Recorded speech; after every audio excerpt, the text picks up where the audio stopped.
Usap-usapan ngayon ang pinakabagong robot na gawa mismo ng kumpanya ni Elon Musk. Pwede na itong makasama sa ating mga tahanan at makatulong sa mga gawaing bahay. Pero ang tanong, ligtas ba itong kasama? Sa susunod na taon lang ay makakabili na nito dahil libu-libong robots na ang magiging available sa market. Sa susunod na 2 taon naman ay higit na sa 10,000 ang meron nito. Kapag naging successful ang unang 2 taon, ay milyong-milyong robots na ang makikita nating available. Tila sasakupin na tayo ng napakaraming humanoid robots, kaya marami ang naglabasang tanong kung ligtas ba itong gamitin. Paano kung natutulog ka at bigla na lang itong pumasok sa kwarto mo? At ang pinaka nakakapangambang tanong, paano kung may bigla na lang kumontrol sa mga ito ng sabay-sabay?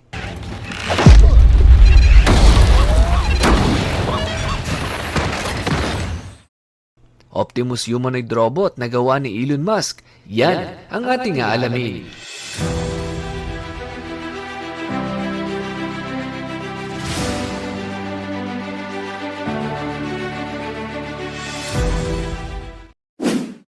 Bago tayo magpatuloy, ay mabilisang random shoutout muna tayo sa mga nakapag-download na sa ating Mr. Pantas Learning app. Shoutout kay Angela Zabanal, nagustuhan niya at nakareceive na rin siya ng kaunting extra income sa paggamit ng app na ito. Ito po ay learning app na pwede kang kumita ng extra sa libreng oras mo. Shoutout din kay Erewal Buot, napakaangas daw ng app at madaming matutulungan.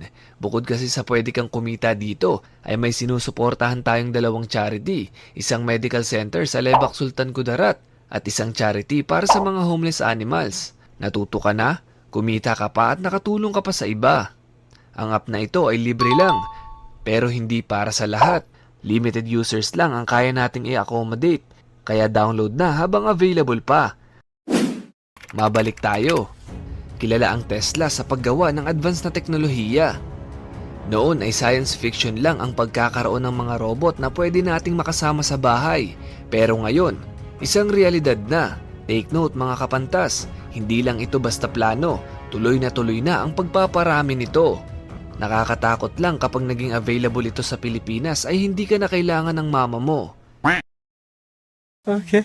Pero ang tanong, magiging available ba ito sa ating bansa? Malalaman natin yan mamaya. Ang lalaking ito ang nabigyan ng pagkakataon na makasama ang isa sa mga humanoid robots.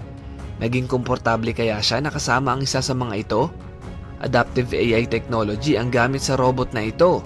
Ibig sabihin, pwede silang makausap at turuan ng mga gawaing bahay.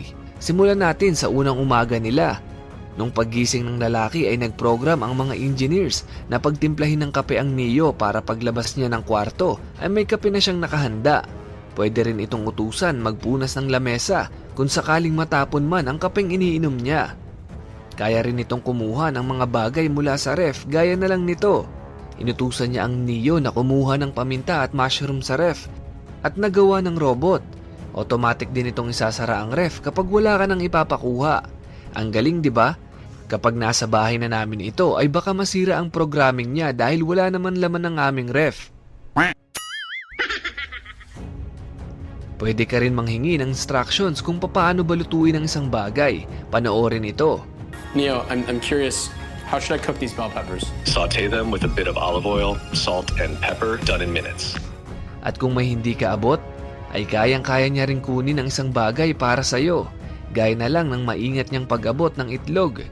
Sinubukan rin tanungin ng lalaki kung kaya ba niyang magluto mag-isa. Sumagot naman ito na hindi niya pa kaya sa ngayon, pero sa mga susunod na taon pa, ay kaya niya nang ipagluto ang mga kasama niya sa bahay.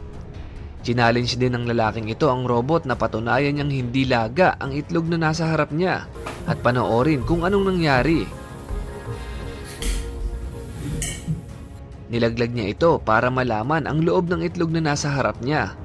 Marami pang kayang gawin ang mga humanoid robots na ito, pero paano kung bigla na lang itong masira?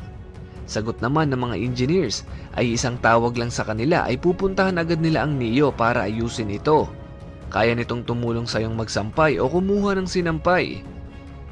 Ang pinaka nagustuhan ko dito ay aware ang mga robot na ito sa oras. Pwede mo silang iset up araw-araw sa mga gawaing bagay na may espesipikong oras. Ang kamera nito sa kanyang muka ay nagsisilbi niyang mga mata. Kaya niyang bumasa ng mga gestures ng mga tao sa harap niya. Tulad na lang ng simpleng pagkaway ay automatic nakakaway din siya pabalik. Pwede rin ito sa bato-bato pic. Nalalaman niya rin kung kailan ka may gustong ipahawak o kunin sa kanya. At higit sa lahat, pwede siyang kausapin sa lahat ng oras. Ang kanyang pakikipag-usap ay nakabase sa AI technology o yung parang ChatGPT. Pwede mong itanong sa kanya kahit pa ang napakahirap na assignment mo sa math. Sa unang araw na i-deliver ito sa bahay nyo ay kasama ang mga engineers para magkaroon sila ng scanning sa inyong bahay. Dapat kasi niyang malaman kung saan nakapwesto ang ref, sampayan, kusina, mga pinto at mga kwarto. Napakahalaga nito para naman sa oras na uutusan mo siyang kumuha ng inumin sa ref ay madali niya itong magagawa. At take note, kaya niya ring magsalin ng inumin sa iyong baso o magdilig ng halaman. Ang mga Neo ay pinapatakbo gamit ang baterya. Nalalaman nila kung sila ay lobat na at kusa silang pupunta sa charging station. Talagang hassle-free ito kasama. Pero, marami ang nagtatanong sa seguridad nito dahil sa kanyang kamera. Kapag nasa bahay nyo na kasi ito ay araw-araw kanyang nakikita. Ibig sabihin, araw-araw kang nahahagip ng kanyang kamera. Bukod dito ay naisip din ng marami ang kaligtasang pisikal. May mga nagdududa kasi na baka pag nasira ito ay bigla na lang magwala.